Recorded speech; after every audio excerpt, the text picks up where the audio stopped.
Andre রাসেলের বোলিংয়ে ঘরের মাঠে আরসিবিকে হারালো কলকাতা। রবিবারের পর আন্দ্রে রাসেল কি কেকেআরের জনতাকে মনে নিজের জায়গাটা আরও মজবুত করে নিলেন? প্রশ্ন উঠতেই পারে। 5 দিনের ব্যবধানে টানা দুবার 200-র বেশি রান তুলে হারের উপক্রম তৈরি হয়েছিল। ম্যাচে প্রায় কেড়ে নিয়েছিলেন উইল জ্যাক্স এবং রজত পাটিদার। রাসেল নিজের প্রথম ওভারে দুজনকে ফিরিয়ে দিলেন। শেষ দিকে এসে আইপিএলের অন্যতম সেরা ফিনিশার দীনেশ কার্তিককেও ফেরালেন।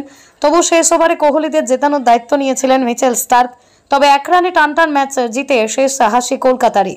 টসে হেরে ঘরের মাঠে ব্যাট করতে নেমেছিল কলকাতা। সুনীল নারায়ণের অফ ফর্ম থাকা সত্ত্বেও প্রথম ফিল্ড শট, পরে শ্রেয়াস আয়ারের অর্ধশতরানের সৌজন্যে আগে ব্যাট করে 222 তোলে কলকাতা।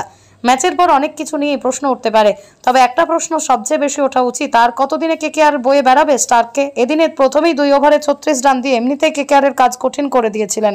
এরপরেও হয়তো স্টার্ককে সামলাতে আসরে নামবে গৌতম গম্ভীর, শ্রেয়াস আয়ারেরা, কিন্তু শাক দিয়ে যে মাছ ঢাকা যায় না তা সমর্থকরা বুঝে গিয়েছেন। পাওয়ার প্লের মধ্যে ফিরে যান অঙ্গক্রিস রঘুবংশীয়। দায়ালের 1 ওভারে মিডঅনের উপর দিয়ে হালকা শট খেলতে গিয়ে উইকেট দিলেন। শ্রেয়াসের আউট হওয়াটাও দুর্ভাগ্যজনক। নিশ্চিত চার যেভাবে ঝাঁপিয়ে পড়ে লুফে নেবেন ফ্যাফ ডু প্লেসি তা ভাবতে পারেনি শ্রেয়াস নিজেও। হর্ষিতের স্লোয়ার বল কোহলির প্রায় কোমরের উচ্চতায় আসে। কোহলি কোনো মতে ব্যাট ঠেকানোর পর সেই বল ক্যাচ নেন হর্ষিতি। কোহলি নো বলের রিভিউ নিলেও দেখা যায় সেটি বৈধ, কারণ কোহলি ক্রিজ থেকেই এগিয়েছিলেন। রিপ্লেতে দেখা বলে যে তার কোমরের নিচেই রয়েছে। কোহলি অবশ্য খুশি হতে পারেননি। তিনি আম্পায়ারদের সঙ্গে তর্ক করেন। ডাগআউটে ফিরেও প্রচণ্ড ক্ষিপ্ত দেখায় তাকে। কেকেআরের শান্তিতে থাকতে পারেনি, কারণ উল্টো দিকে কার্তিক ছিলেন। অতীতে হায়দ্রাবাদের বিরুদ্ধে তাঁর 35 বলে 83 রানের ইনিংস কেউই ভুলে যাননি।